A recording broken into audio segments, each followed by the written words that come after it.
Buenos días. Buenos días. Buenos días, doctor. Buenos días a todos. Próximos médicos, linfomédicos, que o sea, al rato ya van a ser médicos, están en transformación. Felicidades de todas maneras, muchachos. Feliz día, doctor. Bien, gracias. Gracias. Feliz día. Próximamente van a ser, son linfoblastos, todavía están en vía de transformación, pero muy pronto van a ser buenos médicos todos. Todas y todos.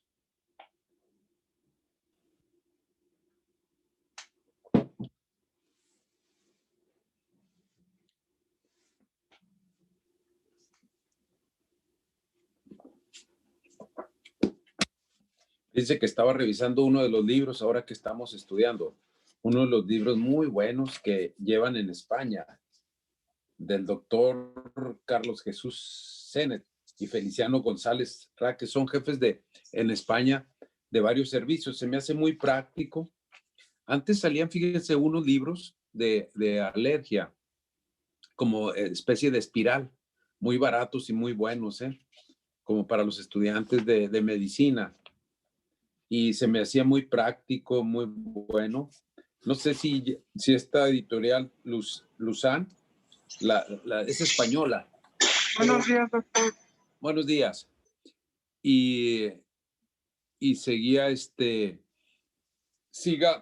editando este tipo de libros. Y el libro es alergología general, ¿no? Es alergología y muy bueno, muy práctico, muy sencillo para que los estudiantes de medicina españoles lo puedan entender en su clase de alergia e inmunología de la Academia Europea. Muy sencillito, muy práctico para entender bien todos los problemas inmunológicos y así poder entender todas las patologías. Es un libro bueno, sencillo, no se lo recomendé porque no lo he encontrado aquí en México, sino hay que pedirlo a España, pero sencillo, así, sin muchos,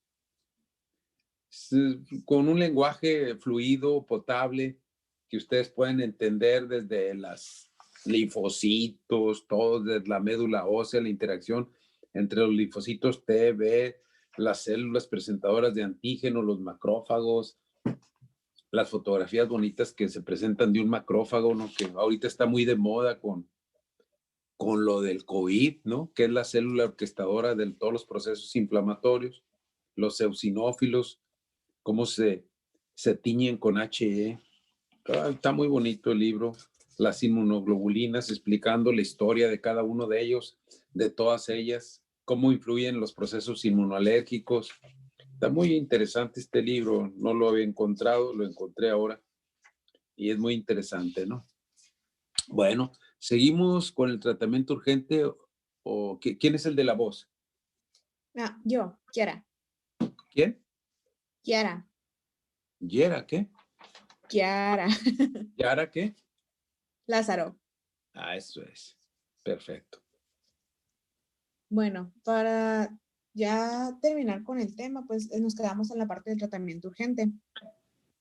Para este tipo de enfermedades que son las alergias por alimento, se necesitan hacer planes de emergencia y tener también consideraciones o dar más bien educar a los padres también para aquellos niños que tienen reacciones alérgicas a los alimentos muy fuertes. Bueno, para comenzar se necesita hacer un diagnóstico pues oportuno, por así decirlo, saber a qué específicamente alimentos les tiene alergia el menor y con esto se le podrá dar un plan de urgencia a medida que ayude a que no llegue a un proceso de anafilaxia el niño. Este deberá indicar cuándo y la forma de que se pueda autoinyectar. En la posología, como lo habíamos visto y había mencionado la clase pasada, en adultos se maneja una dosis para aquellos que pesen más de 45 kilogramos de 0.5 y para los niños de entre 10 y 25, 0.5 y los mayores de 25 kilogramos, 0.3 miligramos. Sin embargo, pues el doctor manejó otras otras dosis, porque estas dosis son según la posología que se tiene en Estados Unidos. Pero, ¿qué viene en el libro de Pharma? En el libro de Pharma, ¿cómo está? ¿No checaron? Sí, en el libro No, de la verdad no. farmacología. ¿Cuál es la dosis que manejan que se maneja en el libro de farmacología? ¿Qué libro de Pharma llevan? Para empezar. No sé cuál. De los autores, díganme el nombre de uno. El más prominente, la Biblia de la Pharma.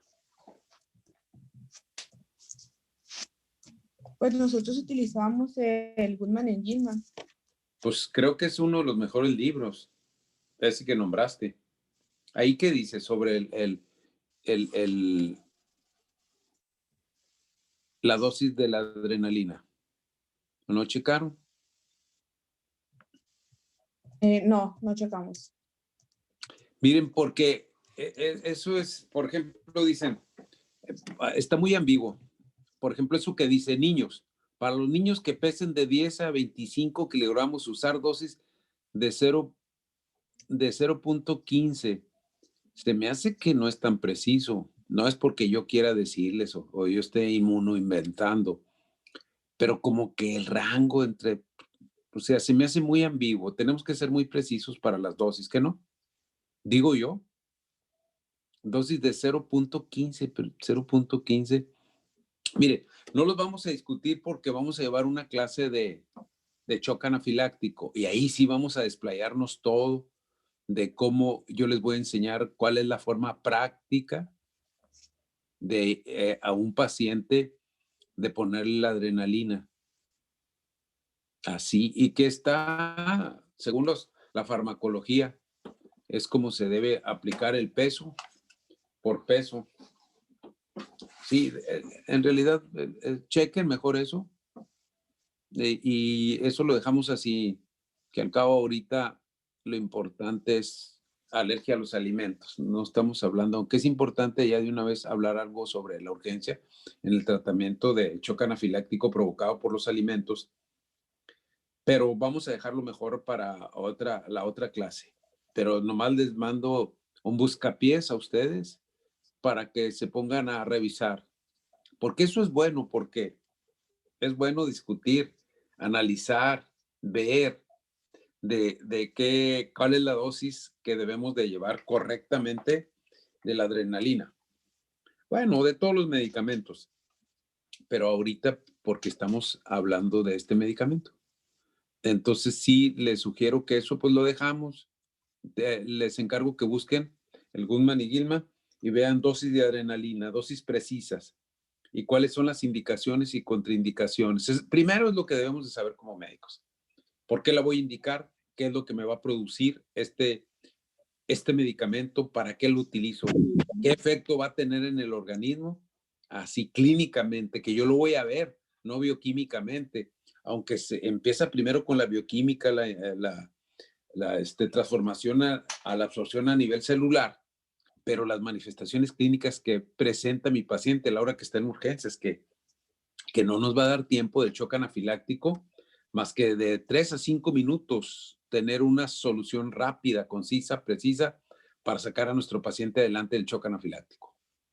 Entonces, ahí lo dejamos, no se mortifiquen por lo de la dosis, las vamos a discutir en otra clase, ¿les parece bien? Así es, así, sí quiero que se la sepan al puro dedillo, hasta dormidos, que ustedes digan, la dosis es tras del adrenalina, en los adultos es esta y en los niños es esta. Y esa es la cosa práctica y qué jeringa vamos a utilizar, todo eso.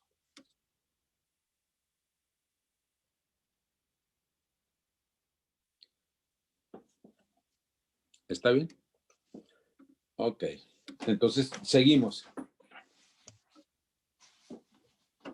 Bueno, entre los planes entre las consideraciones que mencionaba, también mencionaba que en la parte de los colegios se debería de notificar a las personas que están a cargo sobre las alergias del menor y permitir sobre todo los autoinyectadores o poner responsabilidad en un adulto por si llegara a pasar este proceso de anafilaxia.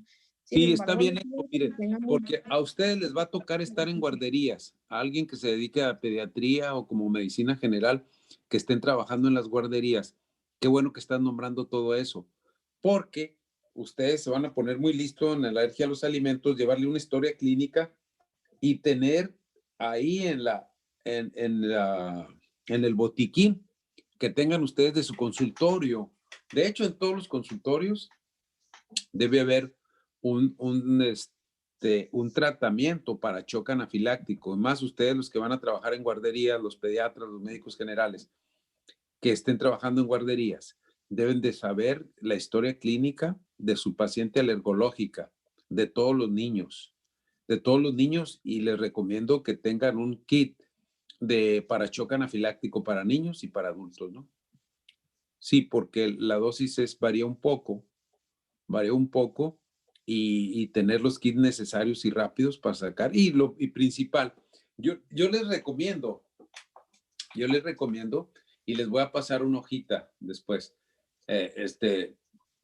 por medio de Ángel, una hojita para que se den a los jefes de grupo, como ustedes cuando lleguen y donde tengan los medicamentos, pongan una hojita del diagnóstico y tratamiento de shock anafiláctico, como un esquema, como un flujo de qué es lo que deben de hacer ustedes al tratamiento de shock anafiláctico. Eso lo vamos a ver cuando veamos shock anafiláctico. Eso nomás les estoy adelantando, es que es muy apasionante este, este tema de shock anafiláctico, porque es a lo que nos vamos a enfrentar cada día más. Ustedes como médicos generales tienen que saber, bien, y no se les debe de morir ningún paciente a la hora que se les presenta el shock anafiláctico. Y se les va a presentar, sí se les va a presentar a la mayoría de ustedes en algún lugar de su vida, en su práctica clínica. No importa la especialidad que ustedes tengan, así se las digo. Tienen ustedes que saber tratar, si son urólogos, lo que sean, más, si son radiólogos que están en el medio de contraste, se la están jugando y que dicen, no, es que vamos a utilizar medios de contraste con bajo peso molecular, no importa, no importa, se les puede aparecer el diablo ahí. Entonces no le hace que sean de bajo peso molecular. Acuérdense, y como 1000 veces lo he repetido, cualquier sustancia, dije cualquiera, que llegue por cualquier vía, inhalada, tomada, untada, puesta, como ustedes quieran, puede ocasionar un proceso de transformación inmunológica en nuestro cuerpo y originarnos una patología, cualquier vía. Y también a veces no importa la cantidad, sino la estimulación antigénica previa. No le hace que sea poca la cantidad en el siguiente encuentro con ese tipo de sustancia. La reacción es muy grave y severa y puede ocasionar la muerte. Y eso también pasa con los alimentos. Entonces, hay que dominar todo ese tema de una vez. Son puros tiros de calentamiento para shock anafiláctico. Hablando de béisbol, ahorita que está la serie. Seguimos. Otro punto a tratar era la prescripción sin diagnóstico. Este mencionaba que era algo que se debería tener en cuenta porque se había manifestado que el 25% de los casos de anafilaxia ocurría en colegios y estos no tienen un kit, por así decirlo, para controlar la anafilaxia. Es por eso que se estaba tomando la medida de poder prescribir el tratamiento de epinefrina adrenalina sin la asignación a una persona, bueno, para uso general, sin que tuviera que estar asignado a una persona normalmente y lo pudiera usar en cualquier persona que esté pasando por el proceso de anafilaxia.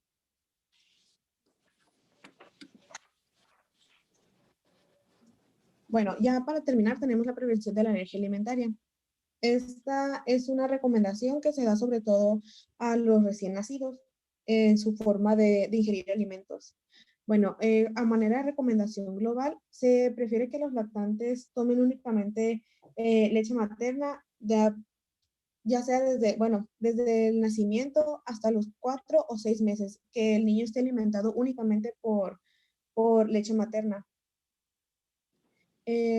Los lactantes que se definen como aquellos lactantes en riesgo Ahora, Son fíjense, aquellos. eso es muy importante, eso que estás diciendo, es importantísimo de que se alimenten de leche materna. Pero fíjense que tiene que ver mucho la alimentación que haga la madre para la producción de su leche, porque acuérdense, tiene que ver mucho la alimentación de la mamá para que por ejemplo, si se está aplicando algún medicamento, la mamá, por alguna circunstancia, alguna infección que tuvo de repente, por cualquier cosa, porque las mamás también que están lactando se enferman, se pueden enfermar y es necesario darle el pecho al bebé, darle la leche materna.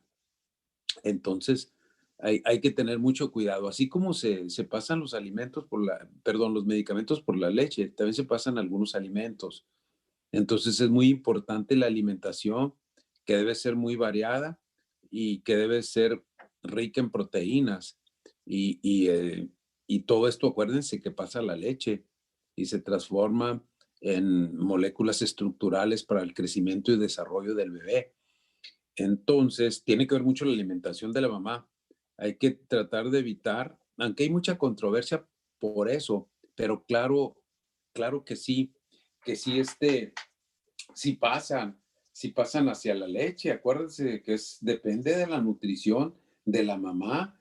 Entonces es importante decirle a la mamá que se alimente correctamente bien, que es por su bebé, para el crecimiento y desarrollo, para el futuro bebé, crecimiento y desarrollo. Acuérdense que ahí son las bases inmunológicas para el buen desarrollo, el buen crecimiento del bebé. Tiene que ver mucho y lo ideal sería que todas las mamás dieran leche materna, eso sería lo ideal, y que no les dieran, porque por lo que vimos en inmunología, ustedes vienen en inmunología básica, toda la gran cantidad de IgA que sirve de protección al aparato digestivo del bebé para cualquier infección que le pudiera llegar al bebé. Entonces, inclusive, fíjense, hay una teoría que de todas maneras le ayuda mucho para las infecciones que se le puede presentar en la piel del bebé con la IgA. Hay muchas cosas que uno tiene que prevenir como eso que estás diciendo, ¿no? Entonces, seguimos. Bueno, siguiendo con la definición de lactantes en riesgo, pues estos son aquellos que tienen al menos un familiar de primer grado, ya sea hermano o padre, con una enfermedad atópica. Entre otras las recomendaciones globales que pues se recomienda es una introducción gradual de los alimentos complementarios y esta se debe de realizar a partir de los 6 meses y se debe continuar con la lactancia hasta por lo menos hasta el año de edad o si se puede más. Esto es consideración de la madre, no es como que una pauta que a partir del primer año ya debe de dejar tomar. Si la madre lo desea, puede seguir lactando al niño. Bueno, pero aún así existen niños que pueden manifestar una alergia a la leche materna y sin embargo estos pues no se pueden alimentar porque le están haciendo daño y en este caso se deben de utilizar fórmulas hipoalergénicas. Entre otras recomendaciones es pues, como ya lo mencioné, esperar hasta los 6 meses para introducir los alimentos sólidos. La leche de vaca se debe recomendar tomar hasta el año o si se puede un poco después. Los huevos introducir hasta los 2 años, frutos secos, pescados y mariscos hasta los 3 años. Y pues así terminaríamos nuestra exposición de alergia por alimentos y pues sería todo.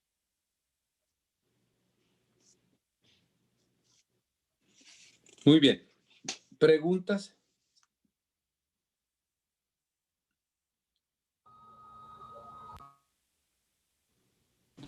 Doctor, Sí, adelante. ya vi que estuvo ¿Quién habla? comentando, soy Verónica. Muy bien, Eh, Verónica. es en cuanto a los comentarios de anafilaxia. Solo vamos a ver en sí, ¿no? En la exposición de anafilaxia, pero ¿en qué nos debemos centrar? Sí, se deben centrar ustedes, fíjense, muy buena pregunta, Vero, porque ahí te va. Lo importante, así se los digo, lo importante es hacer el diagnóstico de shock anafiláctico. Y, o sea, en eso se deben de centrar. ¿Cómo hago yo el diagnóstico como médico de un shock anafiláctico? Y ahí les va. La otra, la clave que es muy precisa y que es mi experiencia y que se las tengo que decir a ustedes. ¿Por qué? Porque eso es lo que les tengo que pasar a ustedes, que se deben de conectar bien y entender bien. La experiencia es entre más rápido actuemos en el shock anafiláctico, aunque eso es, nos vamos a aventar casi 2 clases de puro shock anafiláctico, nos vamos a ir muy despacio.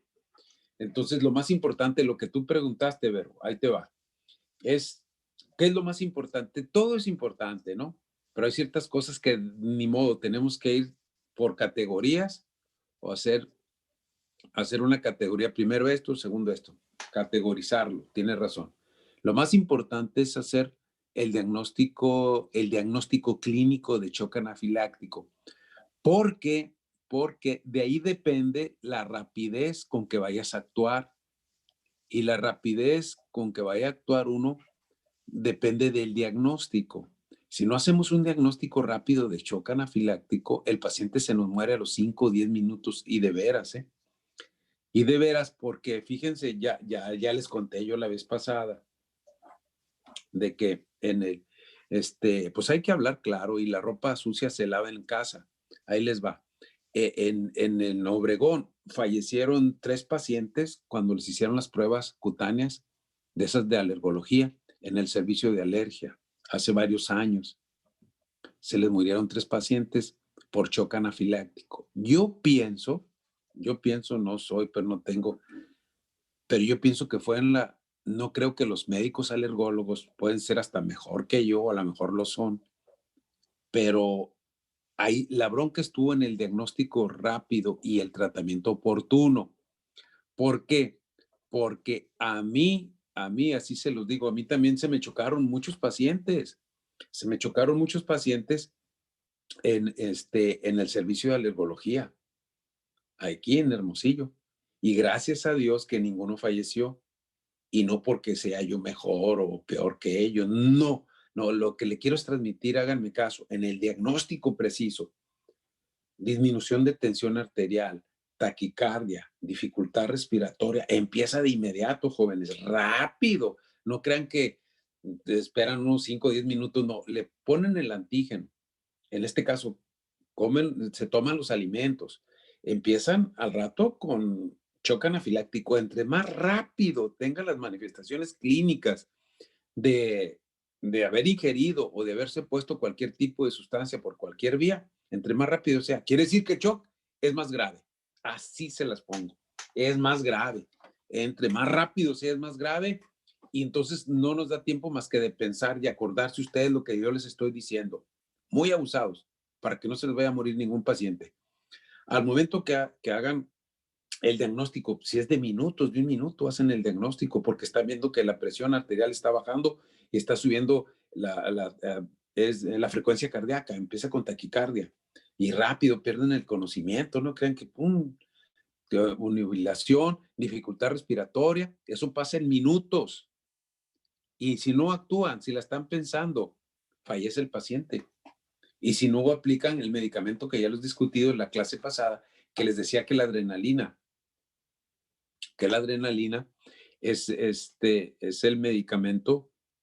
Si no usan adrenalina, el paciente se muere. Así de sencillo. No hay otro medicamento. Esa es pregunta de examen, que les van a poner a ustedes. Y casi todo el mundo piensa que los esteroides, ¿no?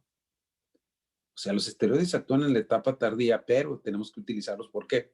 Bueno, eso lo discutimos después, porque quiero nomás que entiendan que se utiliza también en la etapa inmediata, porque no va a ser que vaya a actuar rápidamente los esteroides, sino que lo que hace es que actúa rápido a nivel celular y avienta hacia la superficie indirectamente para que actúen los receptores de los demás medicamentos, que sería la adrenalina, la difenhidramina, que son los que quiero que actúen más rápido. Lo que hace el esteroide es como una adhesión, le ayuda, entonces hace que los aviente hacia la superficie celular los receptores de estos medicamentos, y hace un anclaje, ¡pum!, los agarra y actúan más rápido y actúa mejor el medicamento, y el paciente mejora clínicamente. Entonces hace un anclaje, lo avienta el esteroide hacia arriba a la superficie celular, y viene el anclaje.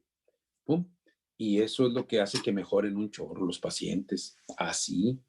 Entonces, para que eso es lo que quiero que ustedes vayan entendiendo muy bien. Yo sé que sí lo entienden todos son listos, y eso lo vamos a ir discutiendo en las clases. Entonces, lo más importante, 1, es hacer el diagnóstico, 2, el tratamiento, y 3, pues que sostener y no olvidarnos que viene una etapa tardía y que hay que darle tratamiento para la etapa tardía. Tiene que venir a fuerza. Y hay que darle tratamiento para la etapa tardía o de sostenimiento, que ahí van los esteroides, pero como ya los iniciaron, ya nomás es cuestión de seguir los esteroides por vía oral y los demás tratamientos, o sea, la difenhidramina también se la pueden seguir dando, pero se la cambian por otro antihistamínico. La difenhidramina nomás viene inyectable y nomás hay en los hospitales. Todo eso vamos a discutir, que quiero que lo sepan bien todos mis alumnos, todos ustedes que son, ¿sí? Tienen que saber. Entonces, seguimos. A ver. Miren, hay un medicamento que no le han dado, no lo nombraron, y que se ha utilizado y que lo ponen, aunque salió, yo no sé por qué salió. Es que miren, en la industria farmacéutica, la verdad, no le conviene que un medicamento sea barato y que sea muy bueno, porque no es negocio. Pues, la verdad. O sea, tenemos que hablar claro, y hasta eso tenemos que saber todos los médicos. Tenemos que saber que hay unos medicamentos baratísimos y buenos, que pueden salvarte la vida. ¿Cuáles? Por ejemplo, el cromoglicato de sodio. El cromoglicato de sodio venía en cápsulas, pero cápsulas que se utilizaban para inhalar. Se inhalaban en el asma. Entonces, como esas cápsulas estaban muy, muy gruesas, casi era un plástico, porque la tenía uno que reventar, que trozar para que lo pudiera inhalar y prevenir el asma. Ahorita hay cromoglicato de sodio para la nariz, en spray, y para los ojos, para la conjuntivitis alérgica como preventivo. Pero estamos hablando de alergia a los alimentos. Bueno, vendían cápsulas. Entonces, ¿qué es lo que hacíamos los médicos alergólogos? Decíamos que reventaran la cápsula y que se tomaran el cromoglicato de sodio que venía en las cápsulas, y eso se puede utilizar como prevención buenísima para los pacientes que son alérgicos a los alimentos y que, por ejemplo, van a viajar y que no saben, por ejemplo, que van a otro país, porque tienen que viajar. Ahorita las comunicaciones son muy rápido hacia otros lugares de la República, simplemente, no del mundo, sino de la República. Entonces recomendábamos a nuestros pacientes que usaran cromoglicato de sodio, que se tomaran una capsulita, la abrieran todos los días, para que no va a salvarles de alguna reacción anafiláctica, pero sí le detiene y le da tiempo a que vayan a un hospital para que sigan el tratamiento de urgencia. Entonces, sí ayuda bastante, y eran baratísimas las cápsulas esas, y ya no existen.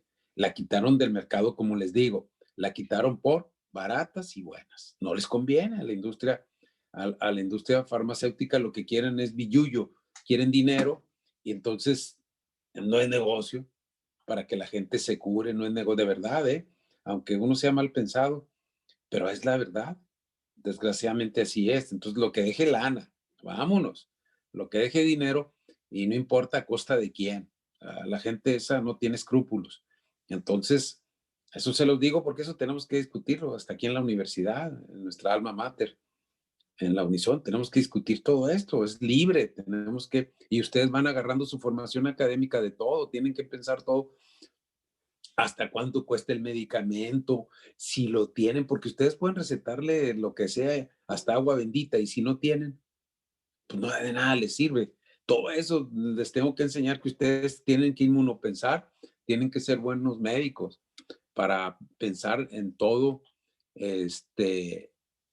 hasta en todo, hasta en el precio, de que ustedes le recetan a un paciente un medicamento y que está muy caro, ni se lo va a tomar. Todo eso tenemos que, la inmunoeconomía, le diría yo, de los medicamentos. Entonces, todo eso tienen ustedes que pensar. Ya no existe ese medicamento, y hablamos por qué. Porque es el cromoglicato de sodio en cápsulas, que ya no existe, que era muy barato y no sabía a nada. Sé que ni tenía ni un sabor a nada. Se deshacía en la boca o se la tomaban con agua, a nada sabía. Entonces, y prevenía muy bien las enfermedades de todo tipo. Y aparte de que no se absorbía y no ocasionan reacciones, que es lo principal, es las reacciones farmacológicas que ocasionaba. Y era un medicamento tan noble que no ocasionaba mínimas reacciones, la verdad, aunque sí modificaba un poco. Si acaso a veces a alguien que no le caía bien o algún problemilla, pero alguna cosa grave no. Pero de todas maneras hay que tomar en cuenta, ¿no? Ya les dije, cualquier medicamento puede ocasionar problemas. Seguimos. ¿Qué más sobre alergia a alimentos? Acuérdense, ¿qué es lo que tenemos que hacer nosotros como médicos? Primero, identificar qué alimento es el que nos está ocasionando problema. Primero, tratar de identificar, ¿sí? Hacer la provocación a ustedes, a los alimentos, para generalmente, miren, generalmente los pacientes, ellos solo se hacen su provocación. No necesitan ustedes hacérsela. La verdad, ellos solos toman su conocimiento disque médico, todos los pacientes. Entonces, ¿qué es lo que hace? Supongamos que alguien sea alérgico al camarón. Así se las pongo. Ustedes se van a dar cuenta. Comen y se ponen mal, les salen ronchas. Entonces, la gente pasa algún tiempo y vuelve a comer camarón. Ellos, eso es la prueba de reto que se hacen ellos. Dicen, no, que parece que no va a pasar nada. Vuelven a comer y hay gente que se pone muy grave. A la segunda, gravísima, se van hasta el hospital. Entonces ya hicieron su prueba de reto. Por eso ni se recomienda a uno decirle a los pacientes que hagan, digo, que nosotros hagamos en el consultorio una prueba de reto que hacían antes los alergólogos. Retaban al alimento que pensaban, pero sí, ¿para qué lo vas a retar? Si clínicamente, tú como buen clínico sacas si no fue el alimento o si fue el alimento, haciendo la historia clínica alergológica, preguntándolo. Y ya cuando lleguen con ustedes van a decir, no, sí, doctor, ya volví a comer el camarón y la segunda me fue fatal. Así. Entonces, no puede tomar camarón por ninguna circunstancia. Y es a cualquier alimento, a la leche. Toman la leche y de repente le salen ronchas y se empiezan a sentir muy mal y piensan, no, a lo mejor estaba echada a perder la leche. Comienzan ellos a inventar cosas y dicen, bueno, dejan pasar algún tiempo, unos 15, 20 días, y se vuelven a echar otro vasito de leche y les va fatal. Entonces ya hicieron su prueba de reto, ya no hay necesidad de hacer que le hagan ustedes la prueba de reto en algunos. Ahora, yo les decía también con respecto a los alimentos, las pruebas a los alimentos. Si, por ejemplo, ustedes están en algún lugar haciendo el servicio social, por decirles, en alguna rancho, en algún municipio pequeño, donde ustedes son los únicos médicos que hay ahí, si tienen ustedes el kit para sacar a un paciente de shock anafiláctico, lo pueden hacer. Entonces, pueden hacer esto siguiente. Supongamos que llega un paciente y les dice, y nomás en las verduras no, en las frutas. Supongamos que un paciente les dice, soy alérgico al mango, pero estoy en duda. Pero si ya les dice que es alérgico al mango, pues ya. Pero si a pesar de la historia clínica, porque a veces tenemos problemas y a veces el paciente no nos comunica bien o a veces nosotros no entendemos bien de que el paciente sea alérgico al mango. Entonces podemos hacer la siguiente prueba. Agarran el mango, pero si tienen todos ustedes el kit de shock anafiláctico, allá donde están, no pasa nada. Agarran el mango, quitan la cáscara y en el antebrazo, primero limpian con alcohol y no en el antebrazo le dejan pasar así el mango, así sobre el antebrazo. Y se esperan 15 minutos. Si se le hace una roncha, es alérgico al mango. Pero nomás en las frutas. Nada más. En las verduras, en algunas verduras. Por ejemplo, en el tomate también pueden hacer eso. Pueden ser también a la sandía. Agarran un pedazo de sandía, eso, y se les hace una roncha cuando son muy alérgicos. Y ya, no pasa nada. Se les hace una ronchita, pero de todas maneras ustedes tengan el kit para hacer. Nada más ese tipo de pruebas pueden hacer ustedes. Esas ya las demás no se atrevan a la penicilina ni no, porque no lo pueden sacar. ¿Y por qué es importante? Porque si sale positivo, es positivo. Ahí no hay de otra. Y sí sirve, porque si sale negativo, es negativo. Esa sí es negativo. Sí, es negativo al 100%. Sí se lo puede comer. Pero nomás a eso que les dije. Los demás no se les ocurre hacer las pruebas de los alimentos. Porque son muy bravas, son muy peligrosas. De hecho, a las pruebas cutáneas a los alimentos son las que dan más problemas de shock anafiláctico. Sí, así, porque es una...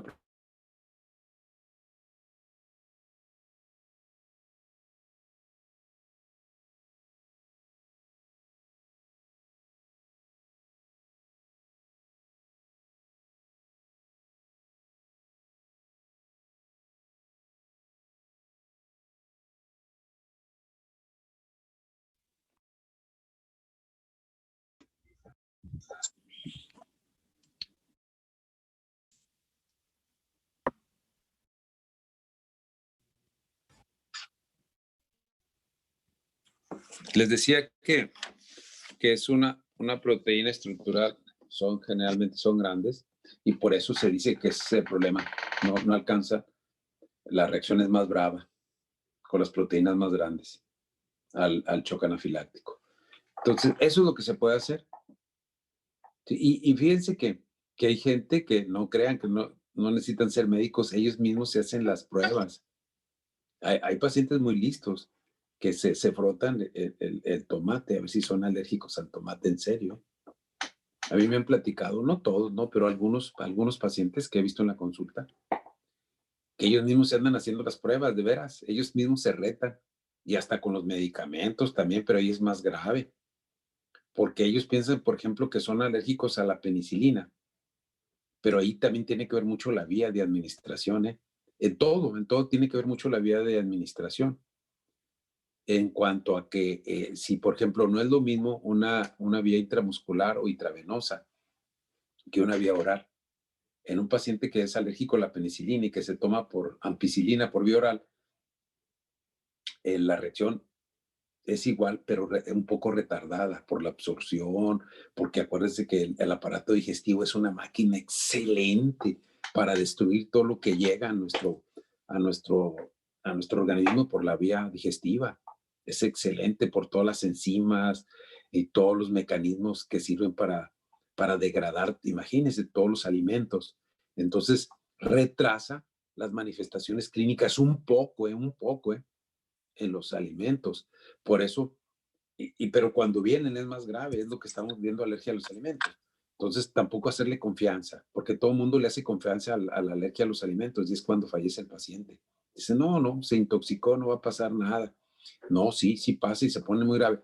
Si no les dan tratamiento rápido en los pacientes que tienen manifestaciones de urticaria, acuérdense, pero a veces, ahí mismo ustedes dijeron, a veces las manifestaciones no son en la piel, a veces no son tan rápidas en la piel, en shock anafiláctico, cuando lo veamos, eso, y no se confíen que tienen que salirle las ronchitas, que sí es la más frecuente. De hecho, cuando veamos shock anafiláctico, vamos a ver por manifestaciones clínicas. ¿Qué manifestaciones clínicas son las más importantes o las que se ven? Ustedes como clínicos, vienen las ronchas. Y sí, son de las más frecuentes y nos sirve mucho, sí, pero a veces no se presentan. A veces no se presentan las ronchas. Y eso no quiere decir que no tenga shock anafiláctico abusados, ¿eh? Eso no quiere decir. En la mayoría sí es cierto, por porcentajes, y eso vamos a analizar. Pero no se confíen, la medicina es muy rara. Es muy rara. No es que sea rara, sino que en la literatura ahí dice, no se confíen ustedes. ¿Sí? ¿Qué más podemos decir? Iniciando, bueno. Doctor, yo tengo una duda. A ver, sale. Comentaban al principio de la exposición sobre las aversiones.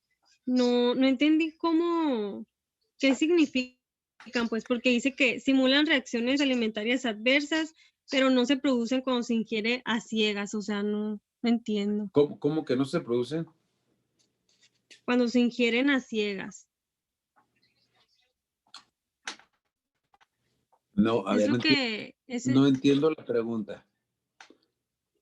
o A sea, ver, no otra sé a vez. qué se refieren con la palabra aversión, o sea, las aversiones, que así la definían en la exposición al principio, como simulan reacciones alimentarias adversas, pero que no se producen las reacciones cuando se ingiere a ciegas. O sea, no entiendo. O sea, el mismo alimento. Yo creo que no sé si se refiere a la... Pues no sé, eso es lo que estuvieran hablando de... No entiendo yo la pregunta, pero miren. Doctor, Sí. es que eso venía así definido tal cual en el Midleton y lo entendí como que el paciente rechaza el alimento, pero si este lo consume a ciegas, no se presenta pues el rechazo. Eso entendí yo, pero así como tal, como lo puse en la exposición, es como venía definido en el Midleton. Sí, pues es lo que ustedes están hablando de que algún problema, o sea, si no saben el paciente, si no es como una medida de experimentación, como una medida de investigación acerca de alergia a los alimentos.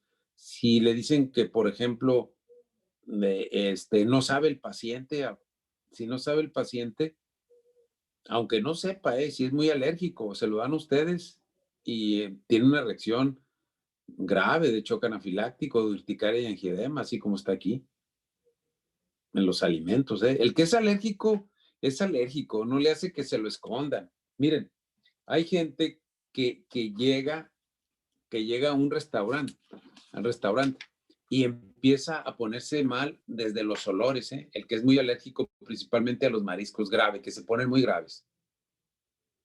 Y estamos, fíjense, llegando a un lugar donde no nomás hacen mariscos, en un restaurante de puros mariscos, no, en un lugar donde también hay otro tipo de alimentos como carnes, sí, pastas y otro tipo de alimentos. Bueno, los pacientes son tan alérgicos de que llegan a un lugar y se empiezan a sentir mal, porque en la cocina están elaborando algún tipo de mariscos. En serio, ¿eh? Yo se los digo porque yo veo ese tipo de pacientes. Y ustedes dicen, no, pues este paciente como que ya trae su problema psicológico, emocional. No, porque ustedes les mandan a hacer prueba cutánea y sale positiva, porque ustedes les mandan a hacer IG específica para el camarón. Supongamos que fue el camarón, sale positiva. Entonces el paciente no está inventando. Tampoco ustedes se vayan a clavar en que no se está haciendo el paciente y a lo mejor es un problema emocional. No, de hecho, fíjense, anteriormente a los pacientes alérgicos, a los muy alérgicos, los veían como pacientes chiflados, con problemas emocionales muy graves, porque decían, qué casualidad que ahorita el paciente está bien y llega a algún lugar y se pone mal. A lo mejor está inventando el paciente. No, es que acuérdense que hay una etapa inmediata y una etapa tardía y que de repente si se va a un lugar donde no está el antígeno, que llegue por cualquier vía, se le quitan las manifestaciones clínicas. En serio, ¿eh? Por ejemplo, se las pongo así muy, muy, muy rápido. Un paciente que es muy alérgico a los pólenes, pero gravísimo, que le da conjuntivitis, rinitis y asma, pero grave a los pólenes, que es lo más frecuente, que tiene rinitis, rinoconjuntivitis. Llueve el paciente, llueve y a que no saben que se les quitan todos los síntomas. Él se queda dentro de la casa, pero cuando acaba de llover, puede salir, no tiene ninguna manifestación clínica. Ninguna, ¿eh? Nada. Puede andar en la calle, puede andar en lo que quieran mientras pasa algún tiempo. Pasa la lluvia, que ya pasa un día o 2 días y empieza a sentirse muy mal otra vez el paciente. ¿Por qué? Porque los pólenes se comienzan a transportar y todo el contaminante hacia los ojos, hacia la nariz, hacia la piel. Pero los quita y ustedes dicen, caray, ¿qué le pasó? Si estaba con muchos síntomas clínicos. Bueno, lo que hizo es que la lluvia barrió los pólenes y contaminantes del medio ambiente y se sienten muy bien. Ahora ahí les va otra parecida a eso.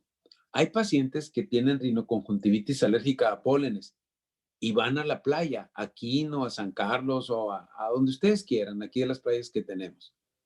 Se le quita y van a decir, qué casualidad, qué baquetoncillo o qué baquetoncilla, que está en la playa y se siente muy bien. No, es que tiene su manifestación de que, acuérdense que la brisa y todo el mar se eleva bastante y tumba y barre toda la contaminación ambiental. Por eso nuestro paciente se siente muy bien en Quino. Ustedes esa pregunta le háganle como clínicos. A ver, cuando va a Quino, a San Carlos o a donde vayan, que estemos en una playa, pregúntenle a los que son alérgicos a los pólenes, ¿usted siente una mejoría o siente que empeora?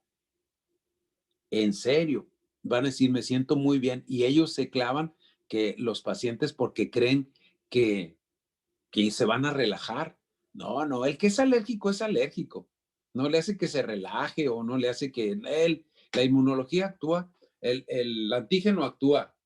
No importa el estado de ánimo. Claro, el estado de ánimo es muy importante para que un paciente se empeore o mejore, pero no retrasa así al 100% la reacción. Sí tiene que ver muchísimo, sí tiene que ver muchísimo el estado de ánimo, claro que sí, por los neurotransmisores que empiezan a pasar por el tercer sistema, no adrenérgico y no colinérgico, y porque ciertas sustancias proinflamatorias a nivel local se producen por la estimulación del medio ambiente hacia el sistema nervioso. Sí es cierto, sí existe ese tercer sistema, que lo vimos ya y hablamos de él al inicio, pero no es contundente.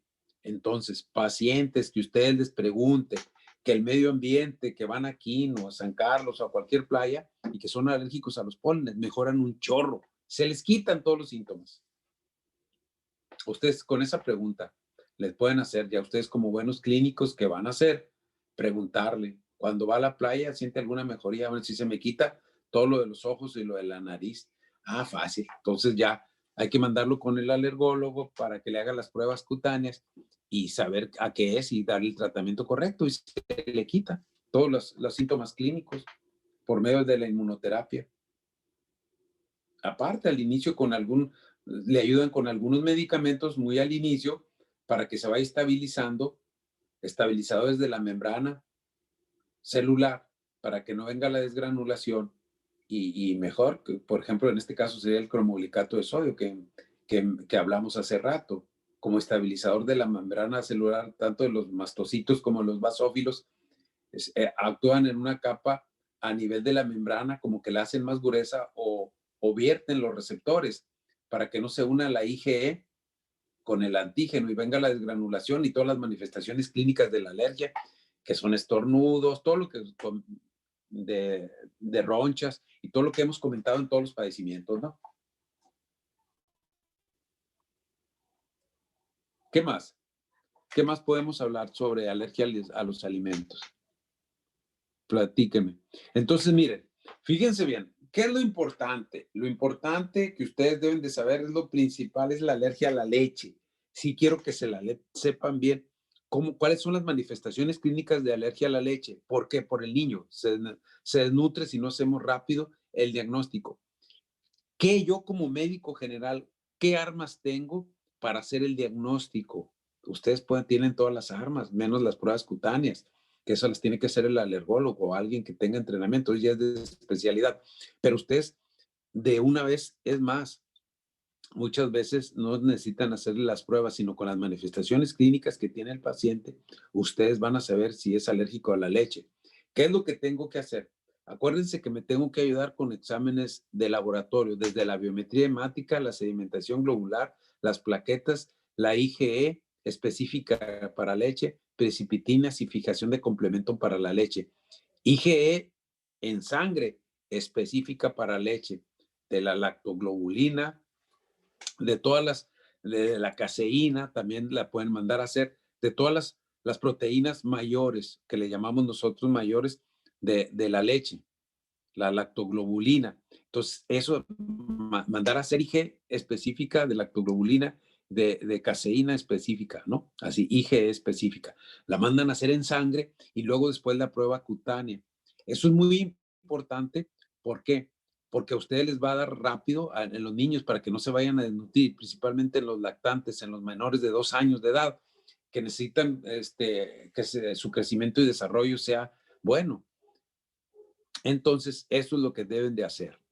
La alergia a la leche se la deben de saber al dedillo, porque se los voy a preguntar. Porque eso es lo que van a estar ustedes viendo. Y como médicos se la deben de saber bien. Cómo hacer el diagnóstico de alergia a la leche. ¿Cómo voy a hacerlo? Yo como médico general, ¿qué es lo que tengo que hacer? ¿Cuáles son los elementos que tengo de conocimiento para hacer el diagnóstico de alergia a la leche? ¿Y cuál es el tratamiento que le debo de dar?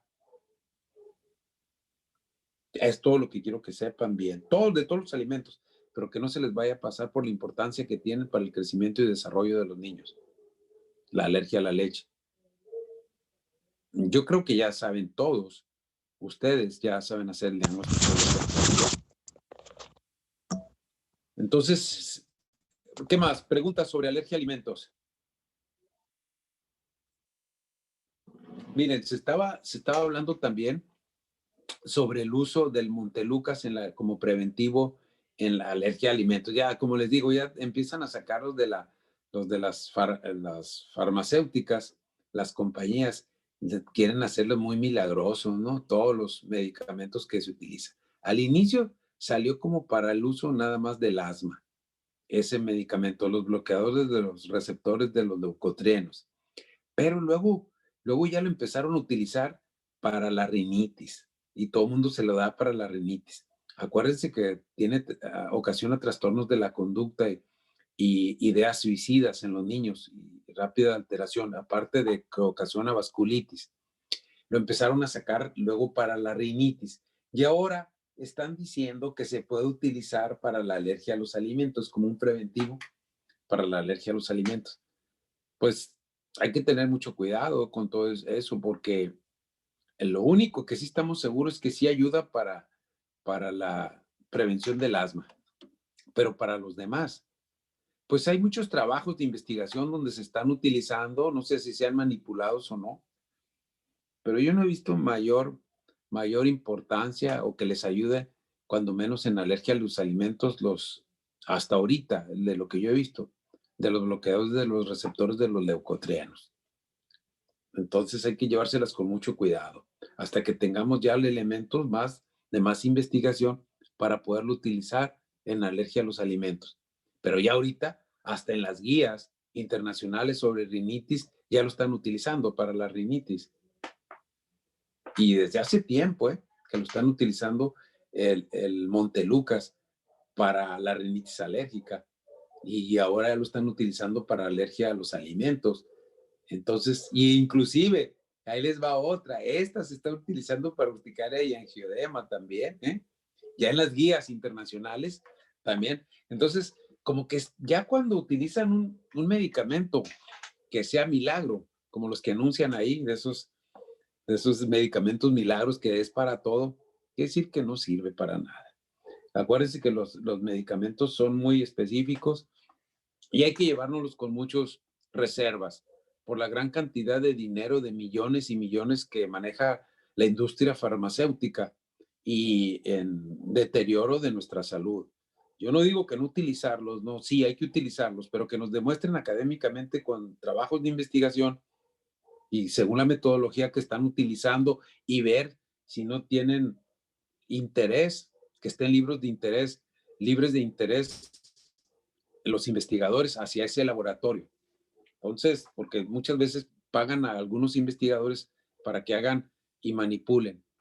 Hay unas revistas muy buenas donde vienen todos los trabajos de investigación que se han hecho muy mal, y luego a ver si se las voy a pasar sobre algunas revistas que se descubrieron, algunas investigaciones que fueron una burla, que no fueron bien hechos sobre algunos medicamentos. No quiere decir que en alergia no vaya a pasar esto, claro que sí pasa. Entonces hay que tener mucho cuidado más en alergia e inmunología. Yo me doy muy fácilmente cuenta de cuando un medicamento sirve o no sirve, porque es de minutos y tienen etapa tardía. Si ya ven que no actúa en la etapa tardía el medicamento, entonces no es útil para la alergología o la inmuno, es rápido. Y entonces así tienen que actuar, igual que actúa la reacción inmunológica en nuestro cuerpo, así tienen que actuar los medicamentos, si no, ¿cómo van a mejorar nuestros pacientes? Porque si no en todos, si se han fijado ustedes, en todos los padecimientos que estamos viendo, no sé si, yo sé que sí se están fijando, no actuamos inmediato, hay un daño irreversible en todos y se hace una cronicidad muy fuerte. Entonces, por ejemplo, en urticaria y angioedema, que vamos a platicar sobre este tema, y me he fijado, y nos fijamos de hace como 30, y la traen de nuevo aquí, 30, más de hace, creo que desde el siglo pasado, desde que salieron los esteroides en el siglo pasado, que se utilizan para muchas enfermedades crónicas, inclusive ahorita se está utilizando para el coronavirus, para el COVID-19, la dexametasona, con muy buenos resultados, ¿eh? Es buenísima, yo que he visto tanto paciente de coronavirus, y gracias a Dios que no me he enfermado hasta ahorita, y hijo se ha visto los pacientes muy graves, ¿eh? Muy graves. Y una cosa que he aprendido es que se parece mucho a los problemas inmunológicos de las alergias. ¿Por qué? Porque si no actuamos inmediatamente, se complica. Y la mayoría de las otras especialidades no ven esto. Generalmente el cardiólogo, el endocrino, bueno, en endocrinología sí ven porque también se parece mucho a la inmuno y es casi igual. Si no damos inmediatamente la hormona que es deficiente, vemos inmediatamente los cambios que ocurren en endocrinología, casi son iguales que la de inmuno. Tiene que mejorar casi inmediatamente nuestro paciente. Entonces les decía que los esteroides si no los utilizamos al inicio de la urticaria, cuando es alérgica, porque ahorita que veamos y revisemos el tema, hay muchas etiologías de la urticaria y el angioedema, pero cuando es alérgica, dije, que ya hicimos la historia clínica y bien encaminada, bien hecha, y ya nomás la rectificamos con las pruebas cutáneas o con los exámenes de sangre, y que sale que se trata de una etiología alérgica. Si no usamos esteroides desde el inicio, por alguna razón se hace crónica. Ahora, acuérdense también, en las guías de Gina, ahora la traen de nueva desde el año pasado, desde el 19 en las guías, y luego de que si no se utiliza esteroides desde el inicio, junto con broncodilatadores de larga duración o broncodilatadores de corta duración, pero si no van acompañados de esteroides, no mejoran a la larga bien. Entonces, ¿qué quiere decir? Que los esteroides están actuando, están tomando un papel muy importante en el proceso inflamatorio. Y otra cosa que quiero que se fijen, casi todos los padecimientos que estamos viendo causan inflamación muy grave en todos y pueden ocasionar la muerte. No sé si se fijaron en todos los padecimientos. Por ejemplo, en asma, si no nos ponemos listos, nuestro paciente nos puede caer en un estatus asmático. En la alergia a alimentos que estamos viendo ahorita, si no actuamos rápido, si en un paciente que tiene alergia a los alimentos se nos puede chocar y puede fallecer. Se puede fallecer hasta en el restaurante o ahí cerquita del restaurante o en su casa al estar comiendo. Entonces, tenemos que sabernos todas las urgencias en alergia, saberlos manejar. Y casi todas es adrenalina. Por eso les digo que tenemos, ya que veamos shock anafiláctico, ustedes hasta la adrenalina se puede utilizar en el estatus asmático para romper el broncoespasmo grave que tenga nuestro paciente adulto o nuestro niño. Y mejoran muchísimo. Si una persona se está ahogando, mejora, rompe el broncoespasmo, pero acuérdense que en el asma hay una gran cantidad de moco que obstruye la vía aérea y ese también hay que quitarlo, el moco, porque de hecho en las necropsias que se hacen de los pacientes que fallecen por asma, hay una gran cantidad como que está asolvado, todas las vías aéreas está llena de moco y se mueren realmente porque no respiran. Entonces mueren por falta de oxígeno. Todo eso hay que revisarlo. Bueno, seguimos. Ya habían quitado lo de urticaria y angioedema. Sí, es que la compañera tiene problemas, ahorita lo va a proyectar. Miren, ese padecimiento es importantísimo, ¿eh? Vaya, es más, fíjense nomás qué importante. Ustedes tienen, yo sé que son muy listos todos. Todos, dije todas y todos. Ahí les va. Todos, así como les digo, todos nosotros, en alguna época de la vida, de toda la vida, desde 0 edad hasta lo que logremos vivir, vamos a enfrentarme a urticaria o angioedema. O sea, a nosotros, en alguna época de nuestra vida, nos va a dar un padecimiento de urticaria o angioedema. Vaya, a todos nos va a pasar esto. Por eso quiero que se lo aprendan todos bien. Urticaria y angioedema. Porque nos va a dar. Ustedes van a tener un familiar que le da urticaria y angioedema. O a ustedes mismos, a nosotros mismos vamos a cursar en alguna época de nuestra vida con urticaria y angioedema.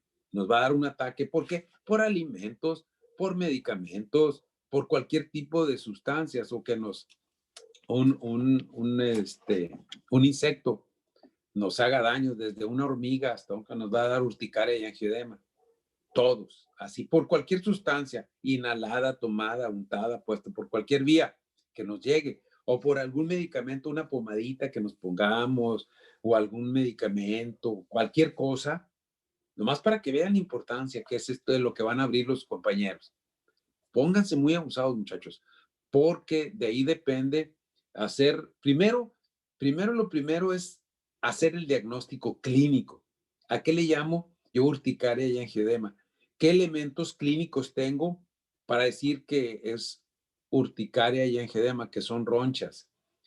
Acuérdense, es una lesión primaria, la tienen que saber identificar. Ahí está la clave. La etiología es muy diversa, diversísima la etiología, desde cambios de temperatura, fíjense, de puros cambios de temperatura, puede ocasionar urticaria y angioedema. Con el ejercicio, si no estamos hablando de ninguna otra cosa que llegue por cualquier vía, sino con el ejercicio. Al hacer ejercicio nos pueden dar ronchas. Los cambios de temperatura, si hace frío o calor, hay gente que le empieza a salir ronchas. ¿Sí? El estrés, por cualquier cosa, el estrés, hay gente que le empieza a salir angioedema y ronchitas en todo el cuerpo.